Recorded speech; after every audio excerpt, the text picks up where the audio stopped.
ये कहानी है एक सन्यासी की। सन्यासी वो होता है जो अपना सब कुछ त्याग कर सिर्फ एक चीज को अपना लक्ष्य बना लेता है।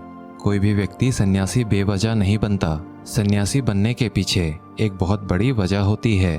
उस व्यक्ति के सन्यासी बनने के पीछे भी एक बहुत बड़ी वजह थी। सन्यासी बनने से पहले उस व्यक्ति के मन ने उस व्यक्ति से बहुत सारे गलत काम करवाए थे, बहुत से पाप करवाए थे। उस व्यक्ति का मन उसका मालिक बन चुका था और वह अपने मन का गुलाम।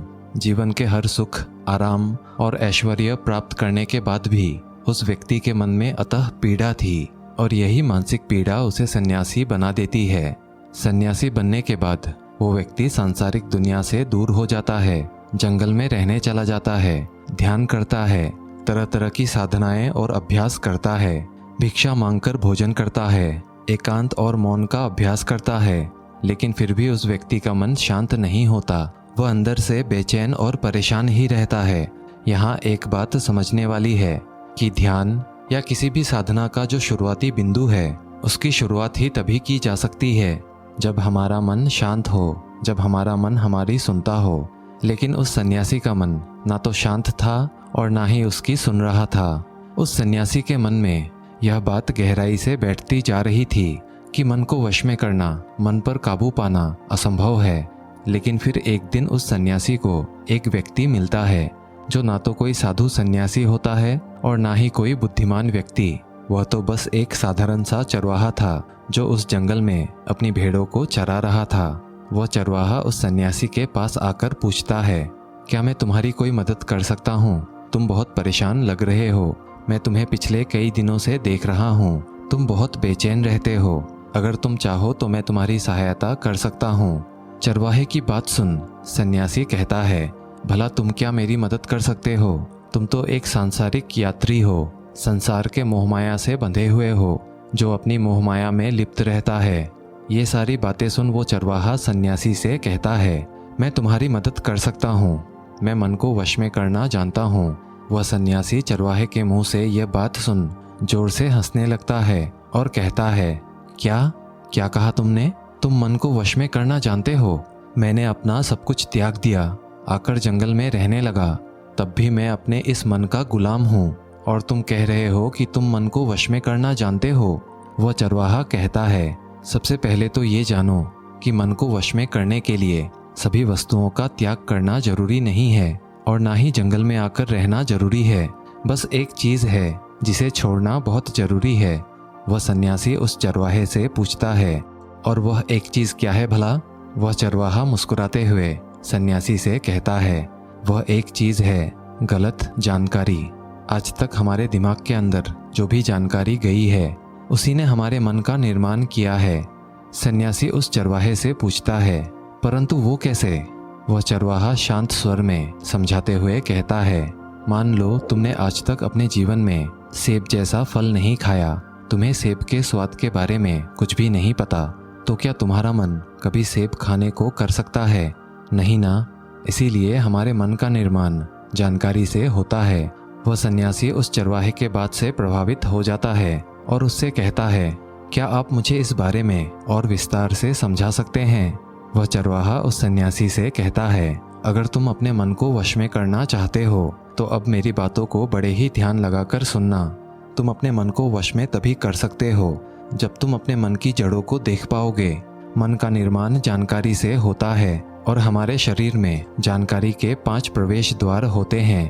पहला, आँखें।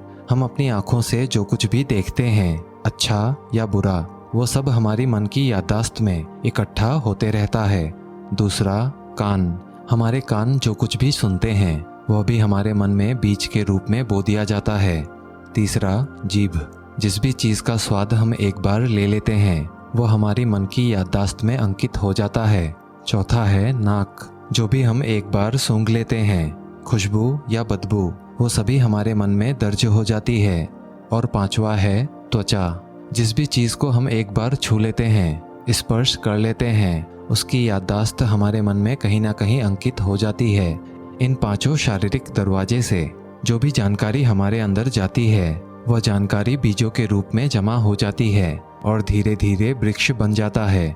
हमारा मन मिट्टी की तरह है जिसमें बीज बोए जाते हैं और हमारी बुद्धि बीज बोने वाले किसान जैसा है। अगर हमारी बुद्धि गलत जानकारी के बीज को सही जानकारी के बीज समझकर बो देगी तो जब भविष्य में वो बीज वृक्ष बनेगा तो वह खराब फल ही देगा। तुम्हारा मन तुम्हारे वश में इसीलिए नहीं है क्योंकि तुमने पहले से ही अपने मन में बहुत सारे गलत बीज बो रखे हैं और अब वो बीज बड़े वृक्ष बन चुके हैं।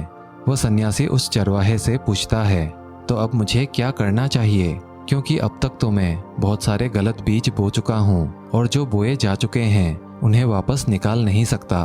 वह चरवाहा उस सन्यासी से कहता है, अब तक तुम अनजाने में गलत बीज बो रहे थे, लेकिन अब जानबूझकर सही बीज बोना आरंभ कर दो। भीतर अगर हजारों बीज गलत हैं तो क्या हुआ, अब से लाखों सही बीज बोने के लिए तैयार हो जाओ। तुम्हें बस पूरे दिन इस बात पर ध्यान देना है कि इन 5 द्वारों से तुम्हारे भीतर क्या जानकारी जा रही है और जो भी जानकारी जा रही है उसका परीक्षण करो कि वो सही भी है या नहीं। वह सन्यासी चरवाहे से पूछता है, ऐसा मुझे कब तक करना होगा? वह चरवाहा कहता है, पूरी जिंदगी भर। जिस प्रकार तुम हर दिन अपने पेट को अच्छा भोजन देते हो उसी प्रकार तुम्हें हर दिन अपने दिमाग को भी अच्छा भोजन देना है, यानी सही जानकारी और सही जानकारी से सही विचार। जीवन में तुम्हें हर दिन हर पल केवल 2 विकल्प मिलेंगे जिसमें से एक विकल्प तुम्हारे लिए सही होगा और दूसरा गलत, लेकिन तुम्हें हर बार सही विकल्प का ही चुनाव करना है। हमेशा याद रखना कि सही विकल्प का चुनाव करते समय तुम्हारे भीतर पीड़ा पैदा हो सकती है, लेकिन वह पीड़ा बस उस समय ही रहेगी। इसीलिए चाहे तुम्हारे अंदर कितनी ही पीड़ा क्यों ना हो, तुम्हें हर बार सही का ही चुनाव करना है। जितनी बार तुम सही चुनोगे उतनी बार तुम अपने अंदर एक सही बीज बोओगे, और जिस दिन तुम्हारे अंदर की सही बीजों की संख्या गलत बीजों के संख्या से अधिक हो जाएगी उस दिन तुम्हारा मन तुम्हारे वश में होगा। लेकिन उस दिन के लिए तुम्हें आज से, अभी से अपना प्रयास जारी रखना होगा। वो सन्यासी तो उस चरवाहे की बातों को समझ जाता है, लेकिन क्या आप समझ पाए? दोस्तों, सन्यासी समझ जाता है कि जीवन में उसे जो भी निर्णय लेना है, चाहे उस निर्णय में उसे तत्कालीन तकलीफ ही क्यों ना हो, लेकिन उस सही निर्णय को अवश्य ही लेना है। इसी तरह से अगर हम अपने जीवन में सही चीज़ों का सोच विचार करके चुनाव करेंगे तो हम अपने मन को अवश्य ही वश में कर सकेंगे। उम्मीद करता हूँ आपके लिए ये कहानी मूल्यवान रही होगी। कहानी अगर अच्छी लगी हो तो वीडियो को एक लाइक, और अगर आप चैनल पे नए हैं तो चैनल को सब्सक्राइब भी कर ही लीजिएगा। मिलते हैं अगले वीडियो में, तब तक के लिए धन्यवाद।